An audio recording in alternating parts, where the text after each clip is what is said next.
सभी को नमस्कार। तो एक बार फिर से हम आपके सामने प्रस्तुत हुए हैं एक दूसरे वीडियो के माध्यम से। इससे पहले जो हमारा वीडियो था उसमें हमने प्रत्यय के सामान्य परिचय के बारे में चर्चा की थी। प्रत्यय होते क्या हैं, उनकी परिभाषा के बारे में चर्चा की थी। वो किस तरह से किसी भी वस्तु में अर्थ परिवर्तन कर देते हैं या उसके अर्थ में चमत्कार उत्पन्न कर देते हैं, इस पर हमने चर्चा की थी। आज हम 3 प्रत्ययों के बारे में चर्चा कर रहे हैं, कत्वा, लेप और तुमुन। उसके कुछ उदाहरण भी हम देखेंगे।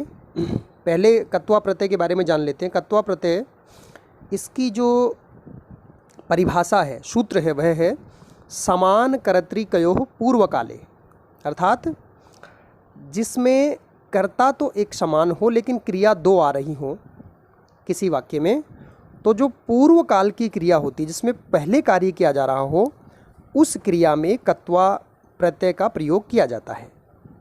इसका अर्थ कर या करके के अर्थ में इसका प्रयोग होता है। कत्वा प्रत्यय में त्वा शेष रह जाता है और जो सेट धातुएं होती हैं उसमें इट का आगम हो जाता है। इस तरह से हम कत्वा प्रत्यय के इन उदाहरणों को देखते हैं। जैसे नम धन कत्वा, नम धन कत्वा से बनेगा नत्वा। चल धन कत्वा से बनेगा चलित्वा। खाद धन कत्वा, इससे बनेगा खादित्वा। इसी प्रकार पा यानी पीना, पा धन कत्वा से बनेगा पीत्वा, अर्थात पी करके। क्री धन कत्वा, क्री यानी करना, किसी कार्य को करना, उसमें कत्वा प्रत्यय जोड़ने से बनेगा क्रीत्वा, करके। पठ यानी पढ़ना, पठ धातु में कत्वा प्रत्यय जोड़ने से बनता है पठित्वा, पढ़ करके। तो ये कत्वा के कुछ धातुओं के साथ हमने प्रयोग यहाँ पर दिए हैं। अगला जो प्रत्यय है बिल्कुल कत्वा से संबंधित जो है और करके अर्थ में, कत्वा का प्रयोग करके अर्थ में होता है, वैसा ही एक प्रत्यय है लेप प्रत्यय। लेप प्रत्यय का अर्थ भी करके ही होता है और इसका प्रयोग जब करते हैं किसी धातु के साथ तो उसका अर्थ होता है करके। लेकिन अंतर क्या है कत्वा और लेप में, ये अंतर को थोड़ा सा स्पष्ट समझ लें कि पूर्वकालिक क्रिया के अर्थ में ही लेप का भी प्रयोग होता है, लेकिन जहाँ कहीं भी किसी धातु से पूर्व यदि कोई उपसर्ग लगा हो, उपसर्ग का प्रयोग किया गया हो, वहाँ कत्वा के स्थान पर लेप प्रत्यय का प्रयोग किया जाता है। यानी कि करके अर्थ में यदि किसी प्रत्यय का प्रयोग करना पड़ेगा तो सामान्य धातुओं के साथ आएगा कत्वा प्रत्यय। लेकिन यदि मूल धातु से पहले उपसर्ग कहीं जुड़ा हुआ है तो हम कत्वा के स्थान पर लेप प्रत्यय का प्रयोग करेंगे। अब लेप के जो रूप हैं, वह इसके जो रूप होते हैं वो उसमें किसी प्रकार का कोई परिवर्तन नहीं होता है, वो अपरिवर्तनीय होते हैं। इसके कुछ उदाहरण हम देखते हैं लेप के। जैसे कत्वा के साथ हमने बनाया था नम धन कत्वा से बना था नत्वा, नमस्कार करके। नम का अर्थ है नमस्कार करना। लेप में बना प्र उपसर्ग लगा दिया नम धातु से पहले और फिर लेप का प्रयोग करके हमने रूप बनाया प्रणम्य। प्रणम्य का अर्थ होता है नमस्कार करके। नम धातु में न जो था वो प्र के रै की वजह से, क्योंकि रै के पश्चात र श री के बाद में यदि न वर्ण आता है तो न के स्थान पर ण हो जाता है, इसलिए यह रूप बना प्रणम्य।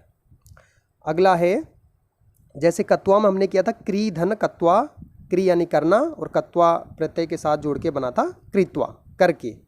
तो लेप प्रत्यय में है हमारा इसी प्रकार से क्री से पहले उपसर्ग जुड़ गया, क्योंकि इसका नियम है कि लेप प्रत्यय में पहले उपसर्ग मूल धातु से पहले आना चाहिए। तो उप यहाँ पर उपसर्ग है, क्री मूल धातु है और लेप इसमें प्रत्यय जोड़ दिया, तो रूप बनेगा नया उपकृत्य, उपकार करके। नवीन अर्थ बन गया यहाँ पर एक और। लिख धन कत्वा से बनता है लिखित्वा, लिख करके। लेकिन लेप में इसका प्रयोग किस प्रकार से होगा, वी उपसर्ग लिख धातु और लेप प्रत्यय जोड़ने से बना विलिख्य, लिख करके। अर्थ में परिवर्तन नहीं होता है, किसी धातु के साथ कत्वा या लेप प्रत्यय जोड़ने से उसके अर्थ में परिवर्तन नहीं होगा। दा धन कत्वा से बनता है दात्वा, दत्वा, दे करके। दा धन कत्वा दत्वा दे करके। यहाँ पर लेप में बनेगा प्र उपसर्ग दा मूल धातु और लेप प्रत्यय जुड़ने से बना प्रदाय दे करके। अब देखो कत्वा में गम धन कत्वा से बनता है गत्वा जा करके, लेकिन यहाँ पर लेप प्रत्यय का प्रयोग करेंगे तो आ उपसर्ग गम धातु लप प्रत्यय से बना आगत्य आ करके। सम उपसर्ग लगा करके स्पृश धातु और लेप प्रत्यय बनने से बना है संस्पृश्य स्पर्श करके। ये तो हो गया कत्वा और लेप का प्रयोग। अब हम जानते हैं तुमुन प्रत्यय, क्योंकि तीनों ही बड़े महत्वपूर्ण होते हैं। तो तुमुन प्रत्यय जो है, तुमुन प्रत्यय का प्रयोग के लिए किया जाता है। कभी भी तुमुन प्रत्यय का प्रयोग करेंगे तो वह के लिए के अर्थ में इसका प्रयोग किया जाता है और यह निमित्तार्थक प्रत्यय है। और इसमें भी वही है, जब दो क्रिया या दो पदों के साथ एक कर्ता आ रहा होता है तो एक क्रिया जब दूसरी क्रिया का प्रयोजन या निमित्त होती है तो उस निमित्तार्थ में तुमुन प्रत्यय का प्रयोग किया जाता है। यहाँ भी दो ही क्रियाएं होंगी तो पूर्वकालिक क्रिया में ही इसका प्रयोग होगा। जैसे एक उदाहरण के द्वारा मैं समझाता हूँ आपको मौखिक रूप से। सुरेशः पठितुम विद्यालयम गच्छति। सुरेश पढ़ने के लिए विद्यालय जाता है। तो यहाँ दो क्रियाएं हो रही है, जाना और पढ़ना, लेकिन पहले क्रिया हो रही है पढ़ना। पढ़ने के लिए वहाँ जा रहा है, उसके निमित्त जा रहा है, पढ़ने के निमित्त जा रहा है, उसके प्रयोजन से जा रहा है, इसलिए उस प्रयोजन की वजह से, उस निमित्त की वजह से पठ धातु में तुमुन का प्रयोग होगा। हमारे कुछ उदाहरण यहाँ पर स्क्रीन पर आपको दिखाई दे रहे हैं। नम धन तुमुन से बनेगा नंतुम, नमस्कार करने के लिए। नम में जो मैं था वह अनुस्वार के रूप में बदल जाएगा। चल धन तुमुन से रूप बनेगा चली तुम, चलने के लिए। खाद धन तुमुन से रूप बनेगा खादी तुम, खाने के लिए। पठ धन तुमुन से रूप बनेगा पठी तुम, पढ़ने के लिए। गम धन तुमुन से बनेगा गंतुम, जाने के लिए। पा धन तुमुन से रूप बनेगा पातुम, पीने के लिए। और क्रीड धन तुमुन से बनेगा क्रीडी तुम, खेलने के लिए।